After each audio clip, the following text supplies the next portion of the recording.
Well, hey folks, welcome to another little episode of Real Country with Jeff and Melanie. Today we're going to do some transplanting some of our tomatoes. We started them out a while back in the little peat pots, and as you can see, let me lift this up here, they're sprouting up good, but they're getting a little tall and langly, and need to put them in some different pots temporarily. So we're going to be transplanting them in these little 4-inch pots and let them get on up a little bit bigger. And these are the tumbling Tom cherry tomato variety. They're supposed to go in a hanging basket and spill out, cascade down, and make good yields of cherry tomatoes. Good for your salads or just eating them by yourself. And we're hoping to grow these for the table and to have a bunch of the little cherry tomatoes to take to the farmer's market and sell later on in the spring, early summer, and hope to sell some of them in hanging baskets so other people can take them home and enjoy them year round too, or during the growing season. So today we're going to do that, and I'm going to go ahead and let you know we're getting ready for the Good Friday coming up this Friday.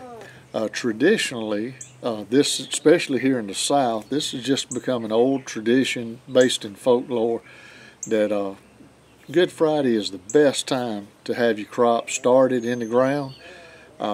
This dates back to Easter, back to the resurrection of Jesus Christ, and it's always been looked at as a time of rebirth. And supposedly, the old folklore is that if you plant by Good Friday, you'll have to excuse the traffic. We're in the front yard today. I'm waiting on the FedEx man to bring me something. So I'm trying to stick close to the front. But supposedly, the old folklore is if you plant your crops by Good Friday, they're supposed to produce better yields. So we've always done it. Back to when I was a boy, the old timers would talk about it. And we're going to try this year to have it done that way too. I'm getting my big garden ready and prepared to plant. Now we got a couple days, supposedly a little rain coming in, but I don't think it's going to be a total washout. We got like a 30% one day and maybe a 40 another. But we're going to try to get it planted by Good Friday. I may do some on Thursday, but I'm going to try to wrap it up by Friday. Unless I'm playing with raised beds or containers. Now I'll be doing them all the way through, and the hothouse and things like that. But here in the South, you know, we kind of got to watch out. The old folklore legends, old timers talking, and it's true. We always stand a chance of frost up till Easter. And usually after Easter Sunday, you're pretty safe. You ain't got to worry about a frost down here because we're already having days in the 80s, mid-80s. But you know, you got to take it with a grain of salt. There still could be a frost after that. You never know. But normally you're pretty safe after Easter. And I know there's 2 nights coming up this week before Good Friday that they're talking about our temps here is going to get down to about 36, 37. So if the weatherman's right, we're going to kind of watch our stuff. I may have to bring some tarps out here and cover things just in case there is a little frost. We don't want to kill anything. But right now what I'm doing is we're just taking these little pots. I'll go ahead and just show you 1 or 2 of these little 4-inch pots, and we're just dropping a little bit of my pot and soil mix. I'm mixing, and I've said this before in another video, I'm mixing a bag of black cow manure, a bag of just the cheapest topsoil I can find. I'm doing about the equivalent size of a bag of peat moss, and I'm mixing a little blood meal, bone meal, and some vermiculite, and a little rabbit manure, and mix it all together. And that's what I'm using as my pot soil. And I'm just putting enough in here to give me a little base. And we're taking the little cherry tomatoes that we set the seeds out in this peat pod, and I'm tearing the little mesh nettings off of them. I want to make sure that when I set them out, those roots don't have to struggle to break free. And I'm taking these, just throwing these away. And just take this and put you a little indention in what you started.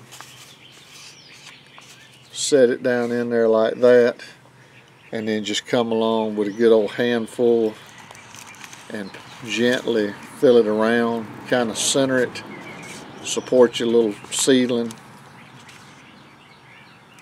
Don't want to pack it too tight and, you know, beat it down, but try to get it up. And that's basically all there is to the transplanting. And then I'm putting these in my trays here. Thing I've noticed is I bought my peat moss and I bought my topsoil. I've had several bags, several bundles, and I put them in the backyard, and I've got them down there sitting on a pallet for when I get ready to do what I'm doing now, or set out some other seeds. Now this little fella, let me interrupt myself. This is what happens if your seed gets under this little mesh netting and comes up to the side instead of coming straight up the top. I was fixing to tear this up and just thought it was a bad peat and just add it back to my potting soil. Then I saw he was curled up underneath this. So I'm going to give him a chance. He's crooked as he can be. He may not come up and do nothing, but if he dies, it's his business. We're going to plant him, put a little bit more in there and bring him up close to the top. We'll give him the old fighting chance. He can live, he can die, but it's going to be his choice. But getting back to what I was saying, I put my stuff out there on the pallet until I get ready to use it, and then I bust the bundles up, mix them in my wheelbarrow right here just beside me, and then I mix them all up, set them out. Somehow or another, the ants found my bags, and my peat moss is full of ants. I've got them crawling all up my shirt sleeve, on my ears. They trying to take over. Thank goodness they're not fire ants, so they're not biting you. I don't think they're really going to hurt anything. But years ago when I was a little boy, my daddy planted a row or two of hot pepper out at our garden that we had. And we had a big old fire ant bed form at the base of this one pepper plant. And that pepper plant, it just got way under bigger than all the others in the row. It spread out, got bushier, and it made more pepper than the rest of the plants combined just about. And then when fall got here and all the other plants started dying off, that one just kept Cadillacing. So we just figured, you know, everybody knows how an old ant bed looks like. We've seen it in school and in the books and on TV and stuff. Them ants apparently formed their bed around that, I'm talking while I'm doing this, but they formed their bed around the stalk and the roots of that pepper plant, and that just helped water and fertilizer and nutrients to go down there, and that plant was getting everything it needed like on a turbocharging event, and man, did that thing make. So what I'm kind of hoping is if these ants will do the same thing for everything I set out when I transplant, maybe these plants will be super healthy. And like I said, some of these plants we're going to grow here at the house. We're going to let them stick around and see what they'll do for us. And some of these we're going to transplant, and we're going to try to, like I said, see if somebody else would like to get some when we go to the farmer's market. But really, there's not a whole lot to do in this. It just takes a little time, a little bit of dirt, a few seeds. You get out here. I'm getting out here now every morning, and I'm watering my plants early. We haven't got into the hot weather, but it's coming. And if you don't water early, it's you get out here and water too late in the heat of the day, it'll just fry the plants. It'll kill them quick. And if you wait too late in the evening, like when you get home at night from work, and you soak them real good, then they're like a baby diaper. A little thing will get root rot. You wouldn't want your baby in a wet diaper to be messed up and sit there soggy and get diaper rash, and that's what happens to these plants. They get their form of it called root rot. And it's amazing, all these little seeds in this tray were planted the same day. They've been treated the same, and some of them's little teeny ones like that. Then you'll have another one like this. They're getting the same amount of water, same amount of sun. but just like people, they develop at their own rate. But yeah, come Thursday and Friday, weather permitting, as far as heat and time and rain, all that good stuff, we're going to try to get out there and plant the big garden. Lay off the rows and plant it on Good Friday. And maybe some on Thursday if I can get a little head start. I'm going to try to plant my peas and my okra, my squash, my corn, maybe even my melons, peas and butter beans, and get a start on our growing. But like I said, just because the weatherman says it's going to be springtime, I'm still kind of holding my breath. Like I said, we got him a couple nights, it could be down 36, 37 if the weatherman's right. If it does, we'll string tarps. But if everything goes all right, we're going to finish transplanting these tomatoes. And I'll walk you over here real quick and show you what we've already done. Oh, let me flip this around. There's my, like I said, there's the, it's hard to film and hold it and move and everything. I'm by myself today, but there's the little seedlings. And like I said, we're putting them, mixing our dirt in the wheelbarrow, putting them in the cups, and then putting them in the trays. You have to excuse my dogs, they barking everybody around. And so far, before I turn the camera on, we've got about 3 trays of these. These are the Tumbling Tom cherry tomatoes. And when I get done with these, I've got to try my hand over here. We've got some Roma peppers, and we've got some Grand Bell mix, and even a few cayenne peppers right here. We're going to try them, and I'm trying an experiment. I want to get into hydroponics. So I've started, there's a little cilantro, and I don't think I'm doing it quite right. I'm using grow lights. I'm afraid I may have my lights a little too close. They popping up. Some of them's doing good, and some of them's got a little burnt tint to them. So I've took them off the lights. I've heard you keep them under them about 2 weeks, but I'm afraid I'm gonna burn them up. My climate here in Alabama, this is some lettuce and some spinach, and they're not looking real good. So I may have to go back and play with them again. But I'm fixing to have to subdivide some hosta plants, and our good old rose bushes are about to bust loose. We've got little blooms everywhere. These are those knockout roses, and we're seeing some pretty colors already. But if you look right here, we got a bunch of them fixing to bloom.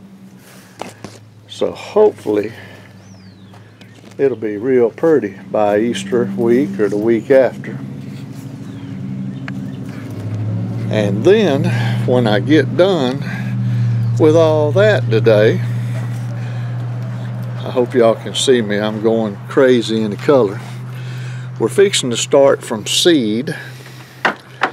I've got these little 6x6 trays, and a while back, maybe a year or 2 back, I went by a convenience store one day and went in to get me a Coke and a candy bar, and a man had these old Coca-Cola trays, and they were some Pepsi trays, and they had them stacked all over the place. And I asked them what they were going to do with them, because it was a mess outside the store. And the gentleman told me, said, "Why, you own them, you can have them." And I said, "Really?" So I've brought them home, and I use them to help hold my seed cups, my little trays, until, you know, we get done planting. But if everything, oh, there we go, extreme close up, and maybe a drunk cam, I'm shaking too much. I'm gonna start filling those little 6x6 up. I've got me some heirloom banana pepper from Baker Creek.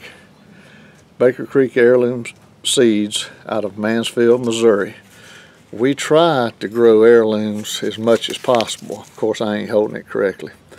But sometimes you can get things, sometimes you can't. For when I can, I try to order them from Baker Creek. And when I can't, some of my things I'm trying, they come from the dollar store. That was an extreme close-up. I didn't mean to do that. Like I said, it's kind of difficult holding the camera with one hand, trying to show y'all what's going on with the other. But yeah, we're growing some different varieties of pepper this year. I've got some trays of radishes. There I go again. I'm reaching for my seeds. I've got some trays of radishes in the back that are not from the dollar store. And we're going to be setting out some cucumbers, eggplants, all kind of things in the trays. And as we do more, we'll show you more. And hopefully we're going to have a good garden this year. But folks, I don't want to hold you up. I was just going to let you know this is just like a little warning, a little update of what's going to be coming the rest of this week. We're going to be setting out some more seeds. We're going to be transplanting some of these and getting the big garden ready. And then hopefully sometime on Thursday and Friday, I'm going to try to film and we'll show laying off the rows and planting the big in-ground crops. I'm going to primarily use the big garden for that. And this year we're going to try to have a lot of tomatoes, a lot of peppers, small things, squash. We've got carrots growing, onions and potatoes. We're going to try to do all that in raised beds and have more room back there for the big stuff. But guess that'll do it for right now. I'm going to get back to playing in the dirt and try to get as many of these done before my wife gets home this evening. But we hope you liked the videos. Maybe you learned a little bit. Maybe I didn't bore you to death. And maybe, if the good Lord's willing, the creek don't rise, we'll see y'all down the road. And if you like what you see, please hit the like and subscribe. Till next time, y'all have a good evening.